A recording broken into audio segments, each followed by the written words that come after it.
point. Okay, perfect. So thank you, Elisabetta, for the nice introduction, and thank you, everybody, for virtually attending our talk. I know it's a different world. And I must start by saying that, we're truly humbled to receive this award, and I want to thank the ASE 2020 organizing team, the ASE steering committee, and the committee who selected us for this honor. And in addition to that, ASE is a conference that has a special place in our heart because, we published there multiple times. As you will see, it was the first paper for GJ, and it was my first paper as a professor. And so I must add, that this is a very special meaning for us. So having said that, let's see, if we were in a normal world, at this point, we will be in Melbourne. And so let's pretend we are. I put on a suitable background to kind of foster the illusion. And let's take a trip back 15 years and across the Pacific Ocean to get to Long Beach, which is where ASE 2005 took place. And before getting there, I'm just gonna like to kind of give a historical perspective. So we're gonna have a look at what else was happening in 2005 in the world. So if you like gossip, basically you might be interested in the fact that Charles, the Prince of Wales, announced his engagement to Camilla Parker Bowles, finally, I would say. If you like movies, you might remember that was the year in which Star Wars Episode 3 or Revenge of the Sith came out. And I must confess, I was not too excited about that. But luckily, if you also like movies, that was also the year that Batman Begins came out, which is, in my humble opinion, rebooted the Batman franchise in a very exciting way. And finally, more on the political side, this was also the year in which Angela Merkel was elected Chancellor of Germany, and she's been Chancellor ever since. So that's quite a legacy. And so now that you saw this sort of a historical perspective on the world, we're going to go back to Long Beach and see what was happening there at the conference. And so we had David Redmond, that was the general chairing, and apparently also helping people find the conference. We had Andrea and Tom, they were program chairing and entertaining attendees. And I would be remiss if I were mentioned that John and Willem were PC membering and drinking just because some things never change. And finally, GJ and Jim were arriving fashionably at the conference site, so in a limo, Hollywood style. So you can see that Mary Jean and I were treating our students very well, back then at least. So behind every paper, there is a story. And so before talking about the substance of the work, which is what GJ is going to do, I'm gonna have the pleasure of telling you a little bit about the story behind AMNESIA, how this paper came together. And it all started in September 2004, when GJ, which was then a new PhD student, and actually it was not my PhD student. So he's just new in the program. We were not exclusive, we were seeing other people and advising other students and working with other advisors and so on. And so basically, GJ was taking a CS 7001, which is called Introduction to Graduate Studies, and it's a class that every student has to take. And in order to foster interactions between students and faculty, in the class you have to do multiple, what they call mini projects, to work with other professors. And so at that point, GJ contacted me because he was interested in working something security related, analysis related. So there was a little bit of back and forth. And then we agreed to work on SQL-Injection, which was a topic that was of interest for both of us. And so that's how the whole work started. And I also was able to dig up the email in which we decided about the name of the project. So if you look at here, you can see that in the email we mentioned the acronym AMNESIA, which stands for, as Elisabetta said, Analysis and Monitoring for Neutralizing SQL-Injection Attacks. And then I added this part that was saying, why AMNESIA? Well, because if you use it, you can forget about SQL-Injection attacks. And this should make it clear why you should not make this kind of decisions late at night. That you see from the time it was kind of past the midnight. So do this during the day as a recommendation. So no idea is created in a vacuum. So before talking about AMNESIA, we would like to discuss and recognize the work that was mostly inspiring to us. And there were in particular two papers. So the first inspiration came from an ICSI 2004 paper by Gold, Zhu, and Devambu. And the work was about static checking of dynamically generated queries in database applications. So what the work was doing in a nutshell was analyzing the code of this database application, estimating which kind of queries they could do, and then checking those queries. And I remember, watching the talk, I got very excited because immediately I started thinking about how this idea could be extended and used to address and target SQL injection attacks. And in fact, I remember following Prem out of the room after the talk, talking to him, then contacting Zendong right away to ask them about the work and also whether they could share their code, which they very kindly did. And that's what we were kind of building upon. And the second piece of work that I want to mention and recognize is a foundational work that was foundational for us and also for the work that I just described, which was this SAS, so Static Analysis Symposium 2003 paper by Christensen, Müller, and Schwarzbach. And I apologize if I butchered the name. So Anders tried to teach me how to pronounce his name multiple times, but I think he failed. And basically, going back to the paper, this consists of a technique that was analyzing string manipulating code and then summarizing each dynamically generated string in the code as a regular language that was guaranteed to contain all the possible values of the string. So, and they were also discussing possible applications. So you can see how this technique could be used to basically estimate, for example, queries or dynamically generated commands, and then the resulting string could be used to do some form of verification. And so these were like really the two kind of basic pieces of inspiration for our work. So with this inspiration and our ideas, we started working together and we defined AMNESIA and we submitted it happily to FSC. And unfortunately, it didn't work out right away. So we submitted to FSC and my friend Harold sent us an email saying that basically the paper did not get in. And we did what we all do after getting a rejection. So we first blamed it on the reviewers, of course, that didn't understand our work. Then counted to 10, slept on it, and realized that when a paper gets rejected, there's always some good reasons, or at least in most cases. So we analyzed the criticisms, and we particularly identified three main things that we could do to improve the paper. And the first one, the first criticism was that the paper, despite having potential, had to be more careful about the presentation of the approach and the claims.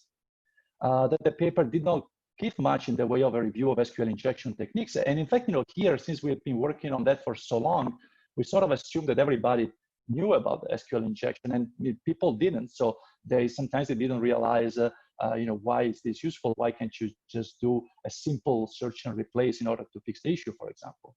And finally, another reviewer recognized that we got good results, but there was no comparison with the other existing tools, and so they were wondering why that was the case. So what did we do? Well, we addressed the concerns. So for the first one, we did a careful and extensive revision, and in fact, remember, me and especially GJ working day and night in order to get the paper ready for a resubmission to ASE, which was coming up pretty quickly. For the second one, we started actually putting together this background information, and we realized that there was so much information that we ended up writing a separate paper, which was a survey paper on SQL injection that was then cited in the paper that we submitted. And for the third one, the reason why we didn't compare with the related work was really that the related work at that time couldn't handle many of the attacks that we could handle, that we targeted in our study. And so we just explained that. And the revised paper was submitted, and ta-da, rinse and repeat, we got it accepted to ASE 2005, which is also the reason why we're here today. So I guess, a blessing in disguise, if you wish, the fact that we didn't make it the first time. And so the paper was accepted, as I was saying, and it was also accepted, which was interesting in a year that was particularly tough. If you look at the part that I highlighted here, you can see that there were less than 10% of the papers that were accepted, so it was a very selective year. And the next couple of things I'd like to point out is that this paper, as Elisabetta mentioned, was really a first. So in many ways. So it was a first for GJ because it was the first paper as a PhD student. And for me, it was the first paper as an assistant professor. So I had published before. I had papers with students, but it's not full-fledged papers and the workshop paper, and all the other papers were with my postdoc mentor. And so this was really the first piece of work that was only from me and a student of mine. And so that was very, very rewarding. And the other thing I want to mention is the fact that this was really part of a body of work. So GJ, in addition to working on this, also extended this approach. And I'm just going to very quickly summarize other things that we did in this area. Also because, I mean, this is, I have to say, it's an area of work, it's a body of work that I'm fairly proud of, that I really enjoyed doing. So the first one was the survey paper that was mentioned, this classification of SQL-Injection attacks and countermeasures. This got cited tons of times, but being a survey paper, that's sort of expected. The next piece of work was basically motivated by the fact that we realized that the fact of using static analysis was limiting the effectiveness of the approach in some cases. So we developed this technique more based on dynamic tainting. And this idea of positive tainting was basically the idea of whitelisting pieces of strings available in the code, so that you could then recognize benign queries and distinguish them from malign queries. And we also applied, so this was basically both a journal, a conference, and then a journal version in extended format. We also applied a similar idea for the testing of database system, because we realized that you can use this sort of estimated strings in order to define new coverage measures for databases. And finally, I have to say something that was very exciting for me, and I guess indirectly also for GJ, was the fact that this body of work constituted the main part of the core of a proposal. That was the first proposal that was submitted by myself as a PI. So it was with another professor from Georgia Tech, but it was, I was the PI. It was really, kind of the work from my group. And it was submitted to DHS, the Department of Homeland Security, and it got funded. So again, another first. So this was the first proposals as an assistant professor, as PI. So overall, these were very, very exciting times. And the fact that we got this award make them, in retrospective, even more exciting. Those were the days, as one will say. And with this, I'm going to pass the baton to GJ, who's going to start, it was going to describe AMNESIA, and then it's going to provide some reflections about the work, impact, and so on and so forth. And I will see you at the end of the talk. Thank you, Alex. It was really fun to see all of those original emails and also original photos. In fact, I don't know how he managed, but he also found this picture right here you see of me actually presenting at ASE 2005. But now you are in for a special treat. Here's the original talk in its original Microsoft PowerPoint style. Back then, there really was not a lot of different styles that you could have for Microsoft, so we agonized over probably the 12 styles they had available. Eventually converged on this one that had thick blue lines, which we felt conveyed security and stability that was going to be provided by our AMNESIA technique. Okay, so here's the talk. AMNESIA, the analysis and monitoring for neutralizing SQL injection attacks.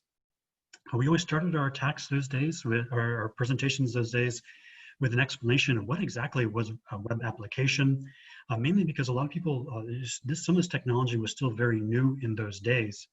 And so people were always curious, how exactly was Java code running in a web application? Because they were coming from a world where web applications were still static HTML pages. So we always began with this kind of background information to show the flow of information from a web form on the very left-hand side, where users providing different kinds of data, and how that flows by design through a firewall into the web server, and then eventually reaches an application server, in this case with code that could be written in Java, and then creates information that is run on the database. And on the application server, we could have some kind of snippet of code that looks like this. And all this is doing is it's starting to create a query, select info from user table where, And then based on the conditions or what kind of information the user has provided, it either creates a query with the login and password information, or it defaults to a login with a guest account. And for those of you who are familiar with SQL injection, this line right here is the problematic one. This is where the user input is taken and used in the query. So let's give an example of both how a normal query happens and also how an attack could happen on this. Okay, so here's the code again that I just showed you on the previous slide. And if a user was to submit a login of Doe and a password of XYZ, you would get the query that you see here at the bottom. Select info from users where logins equal to Doe and passes equal to XYZ. A normal query, it would execute and behave as intended. However, if an attacker was to come along and try to exploit the vulnerability in this code, they could submit the attack text, which I've shown here in red. It's the kind of a classic admin-based tautology that you see in a lot of the SQL injection examples. Well, let's see what happens when we inject it into this particular example. We get the query that I show below. Select info from users where logins equal to admin or ones equal to 1, dash dash. And for those of you who are not aware, the dash dash is actually the SQL comment operator, so everything after that is ignored by the database.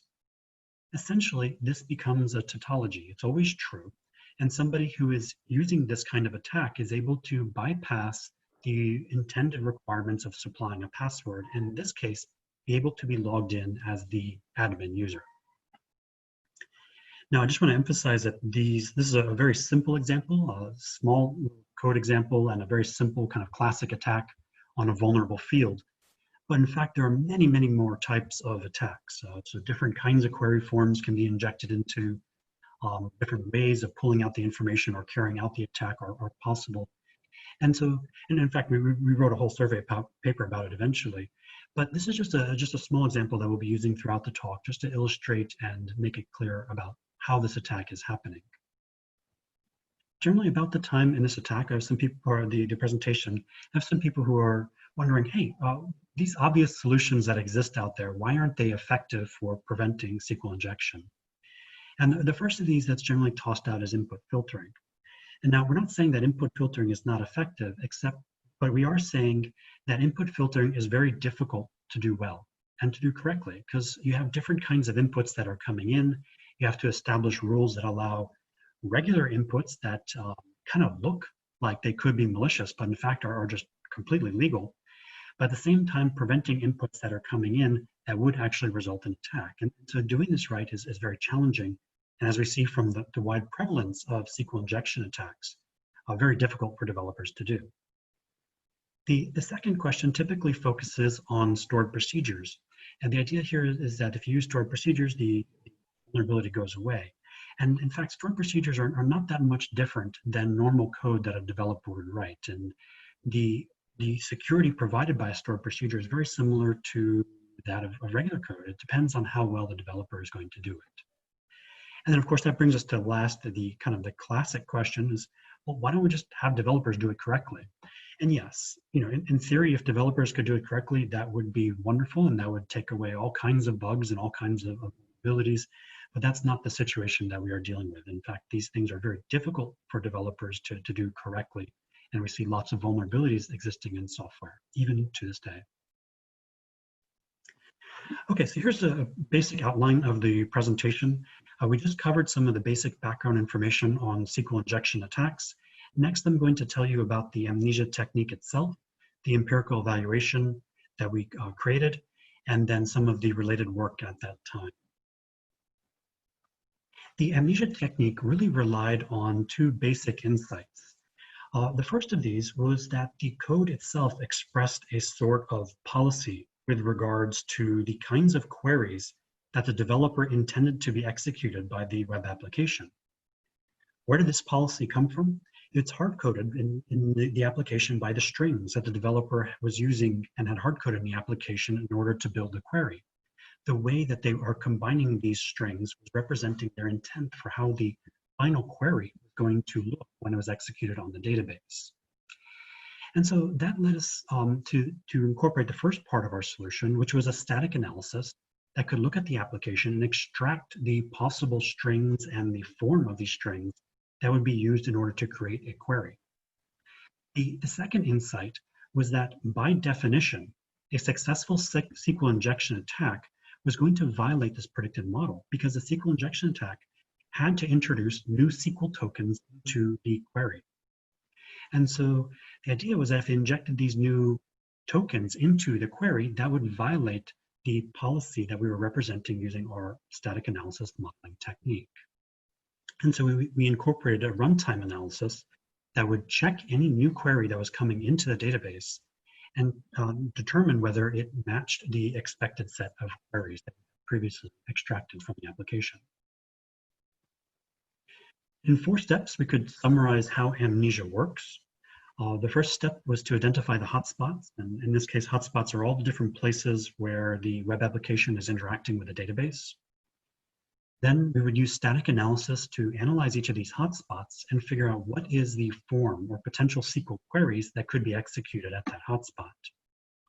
Then we inserted instrumentation before each hotspot that would, at runtime, trigger a runtime monitor that would examine the query and compare it against the previously generated model.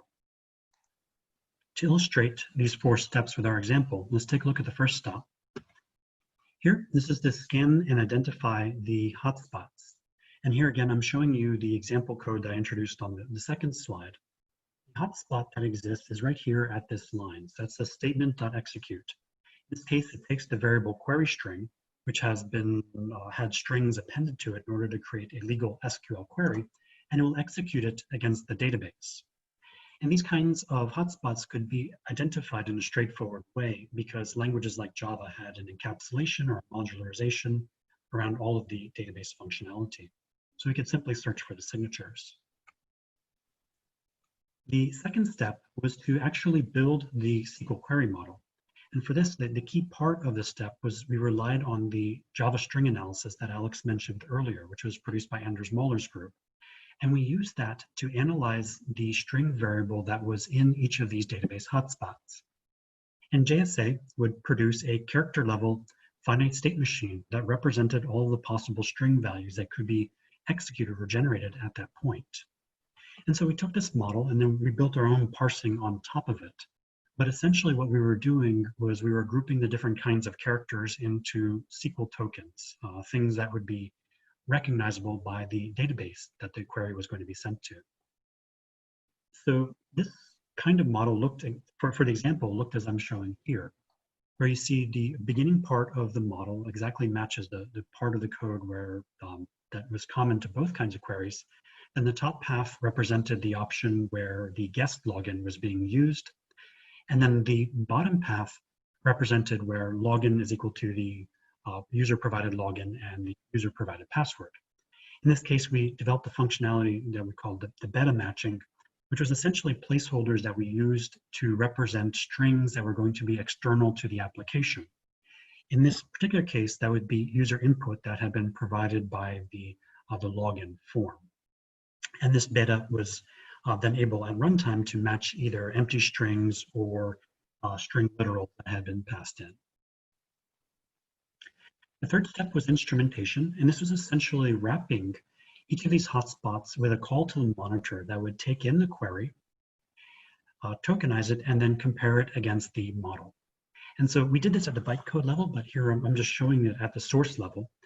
And this essentially could represent this, or what was happening at the bytecode as an if statement, where the monitor was being invoked along with some hotspot ID that enabled the monitor to know which model to pull from the record and compare against, and then the actual query string that was going to be submitted at the hotspot. The runtime monitor, which was then being invoked, would pull up the model that was associated with that hotspot, and then it would take the string and tokenize it. In this case, we actually ripped the parsers from MySQL and PostgreSQL so we could have the database parser that was actually going to be used and that was being targeted by the query to tokenize the string. Now at this point, it's a straightforward walk. We're looking to see if this particular sequence of tokens is a string or represents a query string that is accepted by the language represented by the SQL query model. In this case, you can see that walking along the query model with the tokens takes us along the bottom path. DO matches the beta symbol, and XYZ matches the second beta symbol, and we reach an accept state of this model, at which point the runtime monitor knows that this was a legal query. Let's take a look at the malicious usage now. Here again is the string with the attack string injected into it. Again, we tokenize that using the database parser, and we start to walk the model with this. It takes us down to the bottom path that you see on your screen, where admin matches the first beta. The injected single quote still matches the single quote in the model. However, now we encounter a keyword that has been injected by the attacker, and this doesn't match the keyword that was supposed to be there as expressed by the developers in implicit policy when they were coding the application. Therefore, this token sequence is not accepted by the model and would be rejected as a SQL injection attack. We implemented our technique, so the name of our tool was also AMNESIA. We implemented this, and back in those days, we had to use things like bcell in order to get to the very nitty-gritty of manipulating the bytecode instructions and doing all those kind of low-level implementation details. But it was a lot of fun, and it was also important for our evaluation, because then we were able to look at real web applications, and we answered these three questions in our evaluation. The first of these was essentially figuring out how many of these successful attacks AMNESIA was able to block. And I want to just qualify RQ1 and say that these subjects actually had input filtering in place. So we were looking at whether these attacks that could get past the input filtering could then also be blocked by our technique. The second of the research questions was looking at how much overhead this monitoring was causing. And then the third research question was essentially looking at the false positive rate. In our evaluation, we had 7 different web applications that we had used. These were a mix of commercial applications that we found online and also student projects. The lines of code ranged from about 4,500 to about 17,000 lines of code, a varying amount of hotspots in the applications, and a wide range in terms of the size of the SQL query model. Very importantly was the attacks that we generated. After the rejection at FSC, we had a master's student who was part of the group who had experience with penetration testing at a local software engineering company. And based on the existing research and known SQL injection attacks, he created a test bed that had several thousand different kinds of injection attacks targeted for these applications, and also a huge set of normal inputs as well. And so we're able to use this very large testbed set to evaluate the success of AMNESIA. The results of RQ1 were here. In the far right column, you can see kind of the conclusion that our technique was very good at detecting and preventing SQL injection attacks. It's really interesting to point out the other 2 columns. So roughly there was sometimes anywhere from 700 to 1,200 attacks that we had for each of the applications.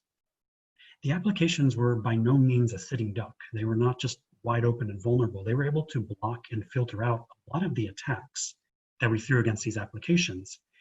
But then the ones that were able to escape these input filtering techniques, our technique was able to detect and successfully prevent them.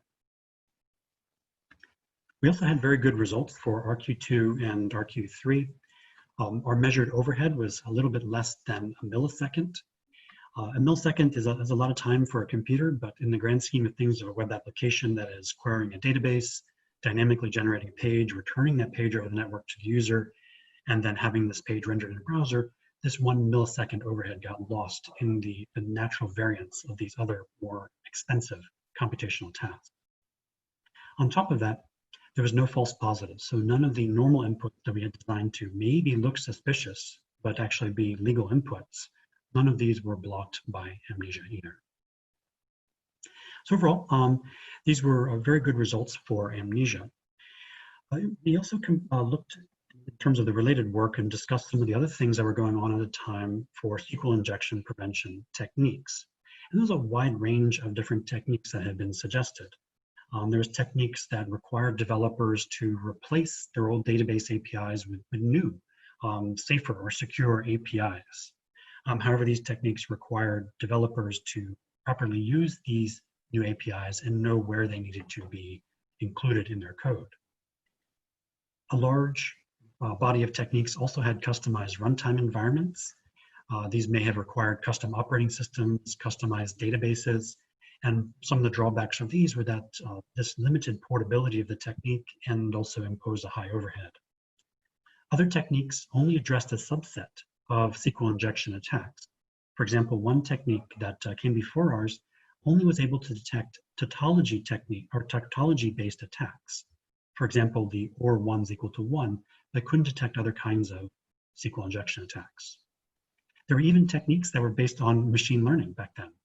And these are essentially classifiers that would look at benign inputs and malicious inputs and try to learn how to classify them.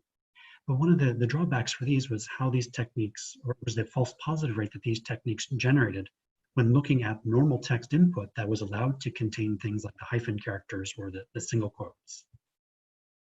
Then lastly, there's another body of static analysis techniques that were typically based on static taint flow analysis. And the drawback of these techniques at the time was that they didn't properly account for the semantics of the intervening input filtering. So they were overly conservative in terms of identifying input flows that may be vulnerable. Okay, so to conclude our talk, what we actually did was we all went out and we had a big celebration. We got sushi that night. We're there to see my advisor, Alex Wolf, Antonio, and Jim Jones, who also had a presentation at ASE that year. And this was a fun time. I got to be treated to dinner by my advisor, which as a grad student is kind of an exciting event to happen. In the years since, we've done some reflections on this paper and talked about really some of the things that made this paper special and our experience working on this paper special. And one of the things we kept coming back to was at the time the intense competition that was going on at that during those years. And in fact, SQL injection was a hot topic. A lot of people wanted to work on it, were interested in it because of its high impact and high visibility. And this was just a fun time to be a PhD student. Every day I was super motivated to come into the lab.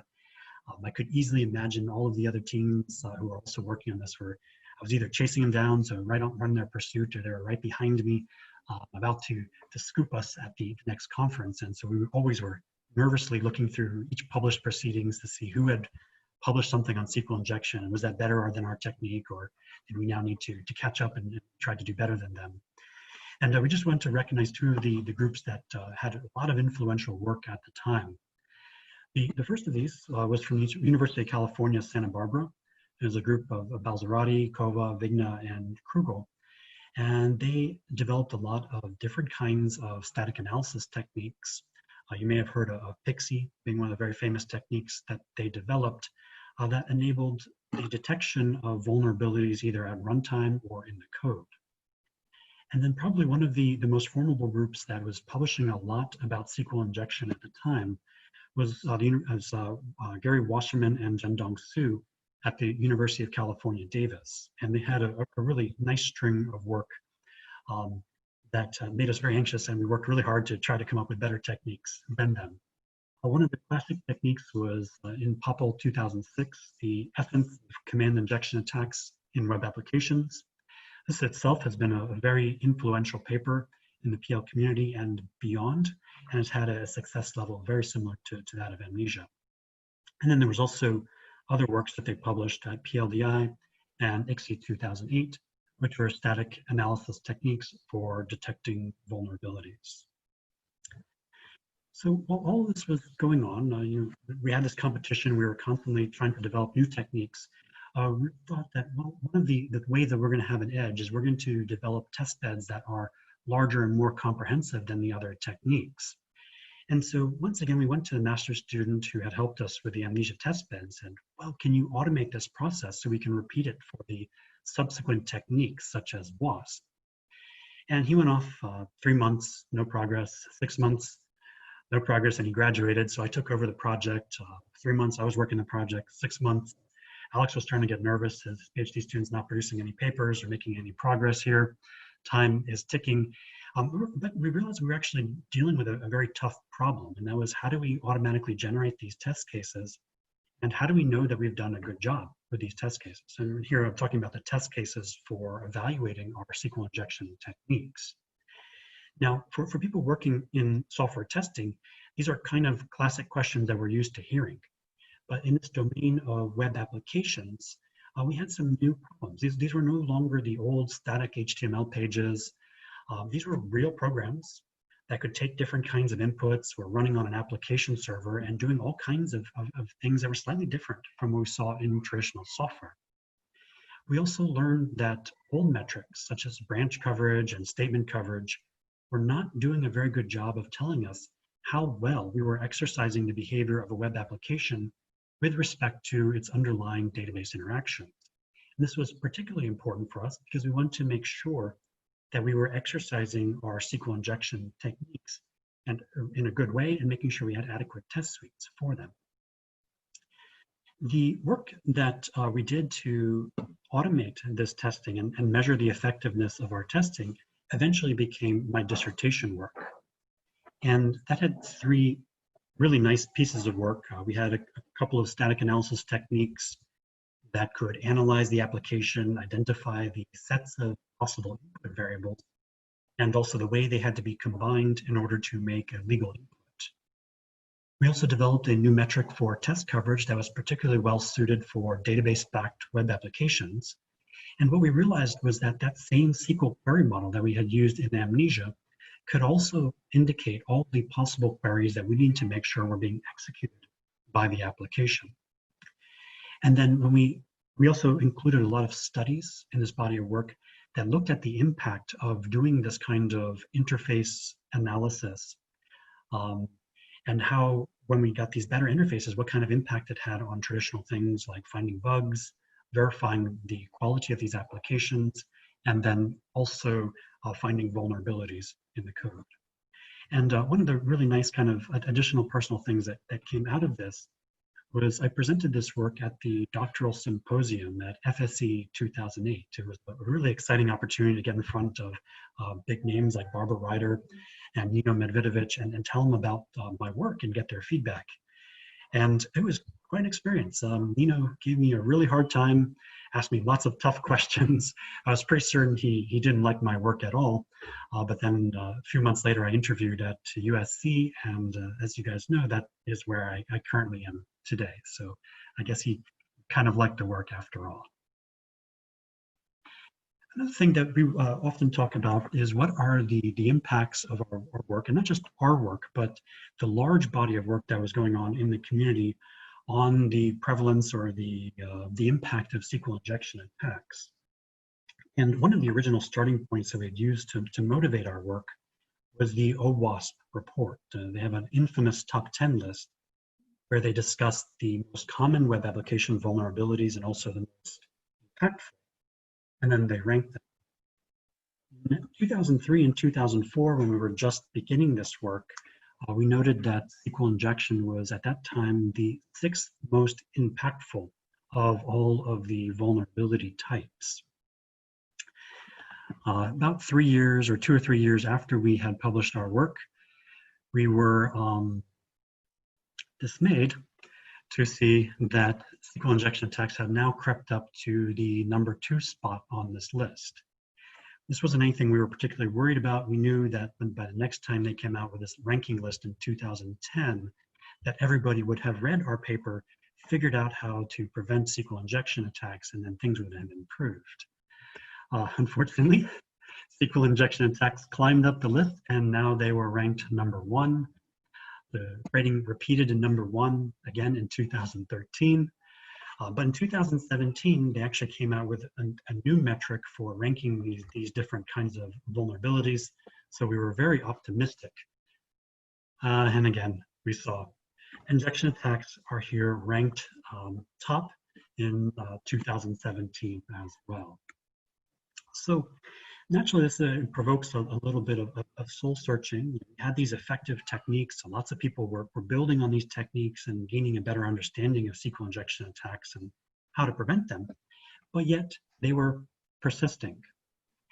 And so think about this issue and why they're continuing. I have kind of a weird idea I like to call the zebra conjecture.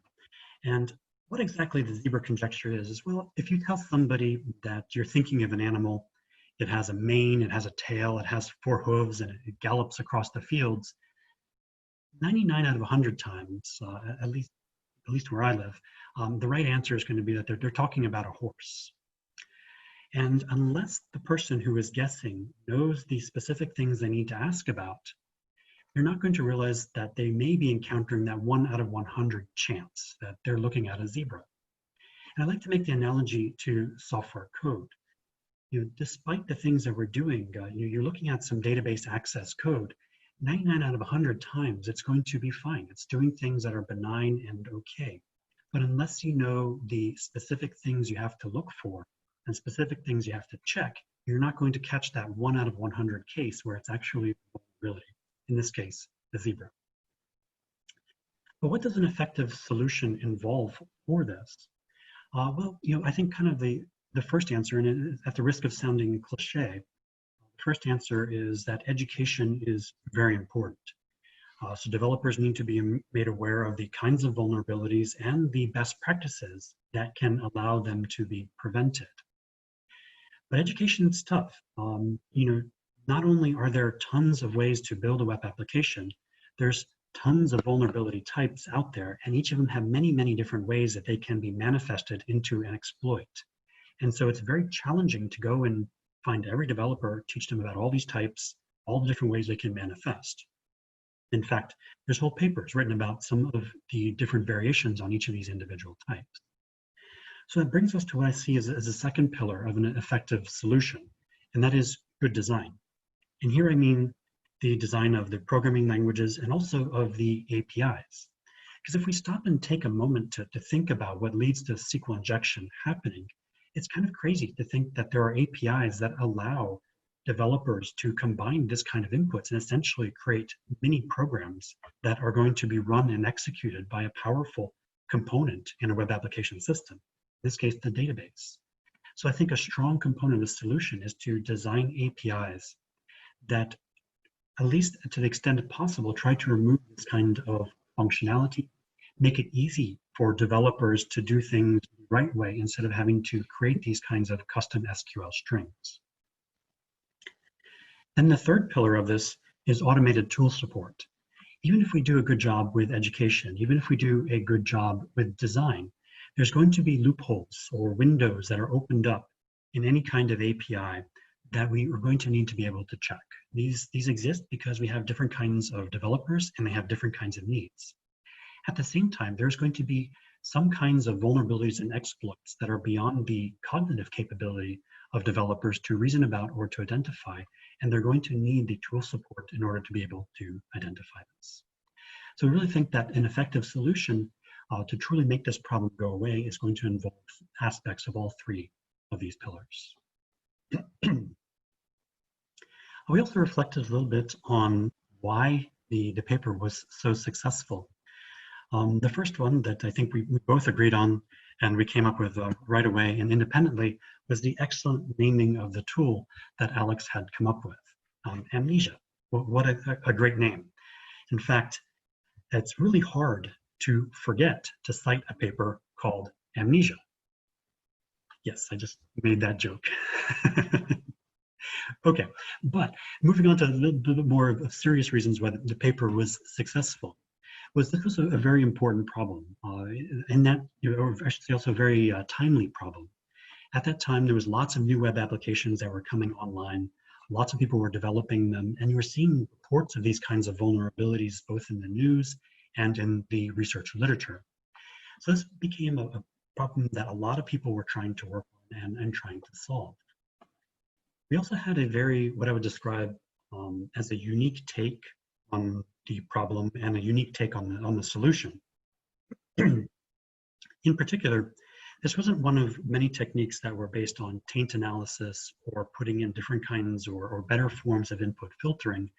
And as you saw in our talk, we had a different kind of idea that we could examine the code and extract an implied policy that came from the developers about what kinds of legal SQL queries would be allowed to be executed.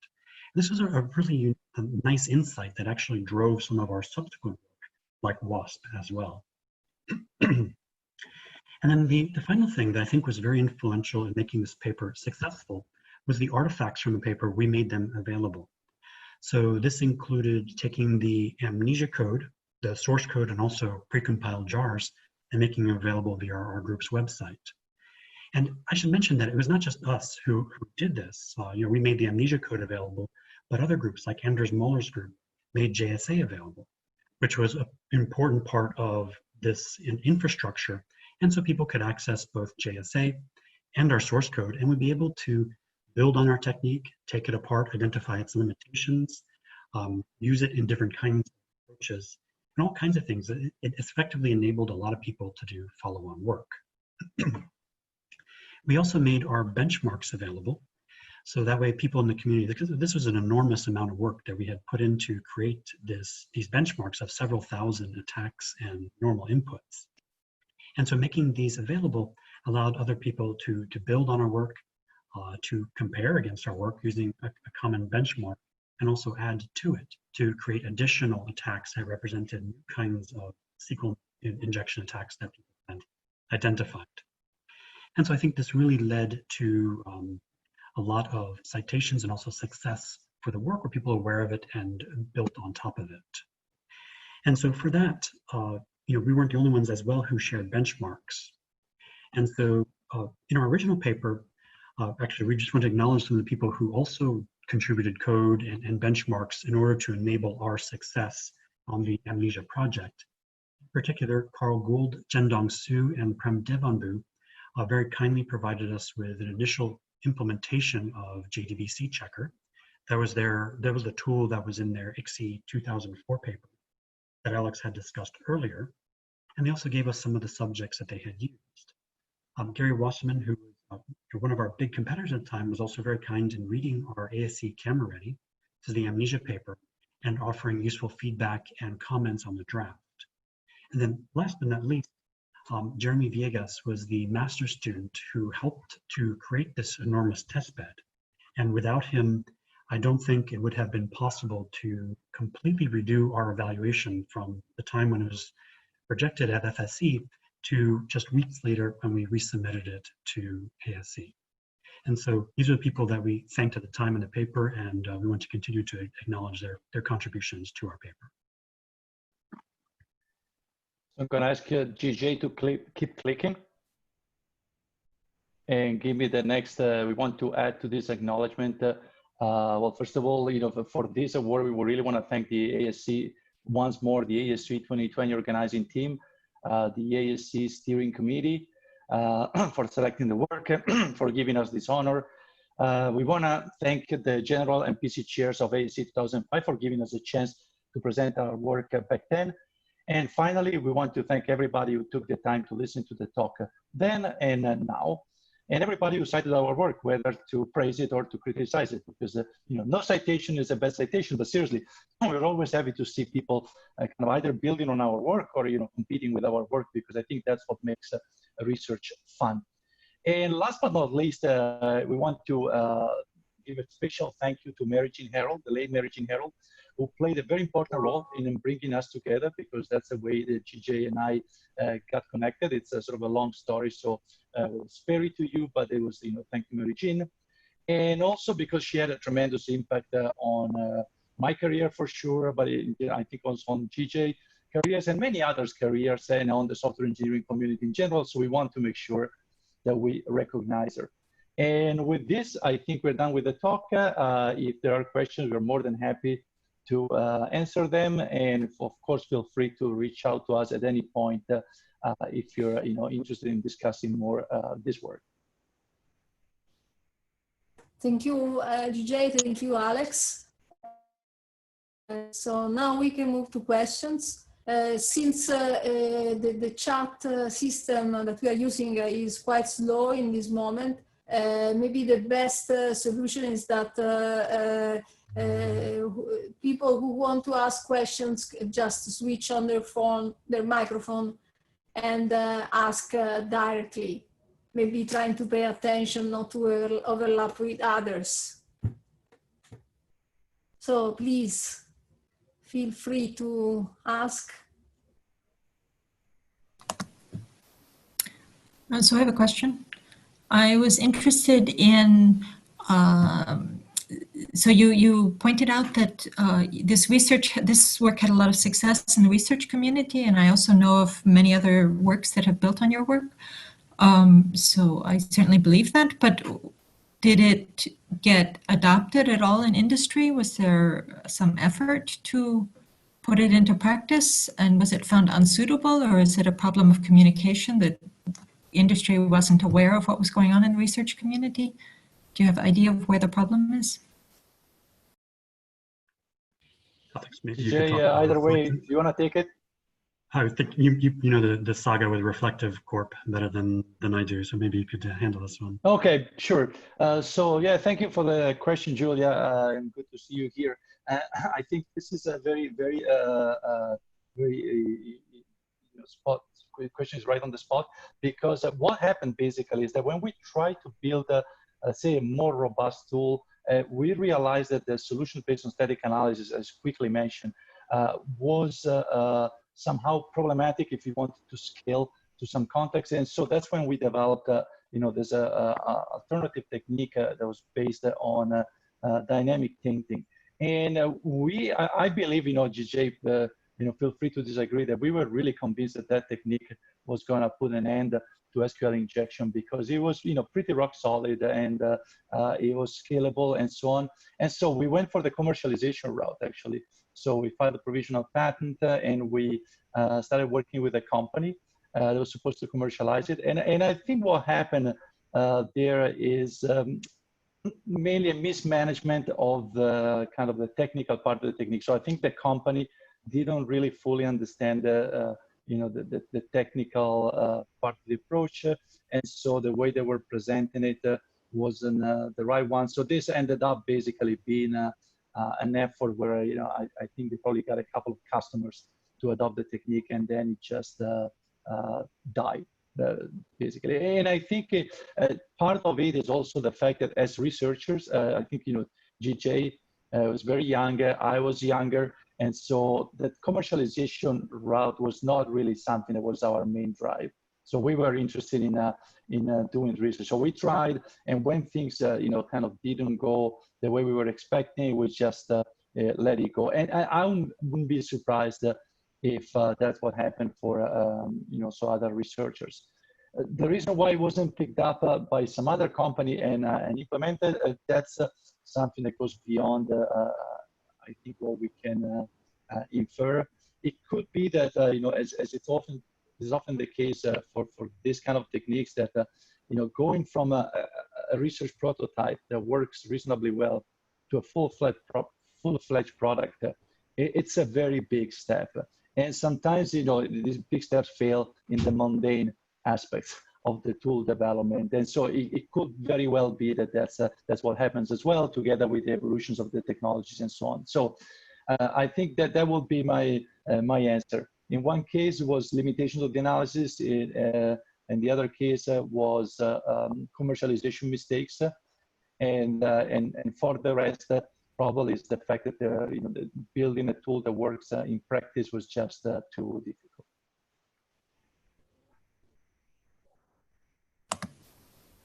Okay, Thank you, Alex. So there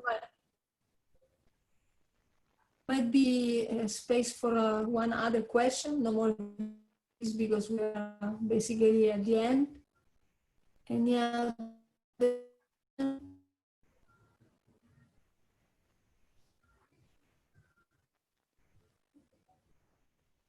Actually, if there's no other question, Okay. then if you don't mind, I can also wrap it up, because I just remembered that we did another commercialization effort.